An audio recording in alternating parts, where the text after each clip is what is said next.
Drama e opozitës së. Në një parlament që duhet të ishte pasqyra e zërit të popullit, sot dëgjohen vetëm 3 zëra të vetmuar opozitar, një nga Lëvizja Bashkë dhe 2 nga Partia Mundësia. 3 deputet në një sallë me 140 vende.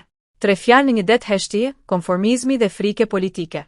Ky është realiteti i hidhur i opozitës shqiptare në vitin 2025. Një opozitë që ka mbetur numerikisht, politikisht dhe moralisht në rënje të lirë. Ky parlament është bërë më shumë një shtëpi pritje për urdhrat e pushtetit, se sa një institucion i kontrollit dhe balancës. Ironia është e dhimbshme. 137 deputet të tjerë që marrin paga publike, që gëzojnë privilegje publike, nuk arrin dot të artikulojnë as problemet elementare të qytetarëve. Heshtja e tyre është më e rëndë se çdo skandal.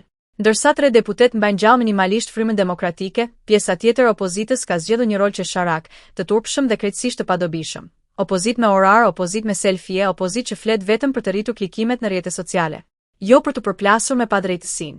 Jo për të mbrojtur qytetarin. Jo për të kërkuar llogari, por për të dukur sikur janë aty. Është e trishtueshme të shohësh se si opozita shqiptare ka degraduar në një sistem dekorativ, një fasadë me ngjyra të ftohta që përdoret nga pushteti për të thënë, shikoni, ka pluralizëm. Në fakt, pluralizëm nuk ka. Ka vetëm 3 fener që flasin për realitetin, ndërsa gjithë pjesa tjetër është zhytur në errësirë. Kjo situatë nuk është më thjesht një problem politik, është një problem shoqëror. Është pasqyrë një populli të lodhur, të zhgënjur, të dorëzuar, por edhe një klase politike që nuk e ka as frikën e turpit, as përgjegjësinë e detyrës së saj. Në çdo vend normal, një parlament i tillë do të shuhej i paralizuar. Në Shqipëri ai shuhet thjesht parlamenti i radhës. Dhe derisa populli të kërkojë llogari, derisa opozita të guxojë të jetë opozitë, derisa fjala e 3 deputetëve të mos mbetet një përpjekje heroike në një shkretëtirë politike, ne do të vazhdojmë të jetojmë në këtë realitet absurd, aty ku 137 heshtin dhe vetëm 3 flasin. Një farsë që quhet demokraci.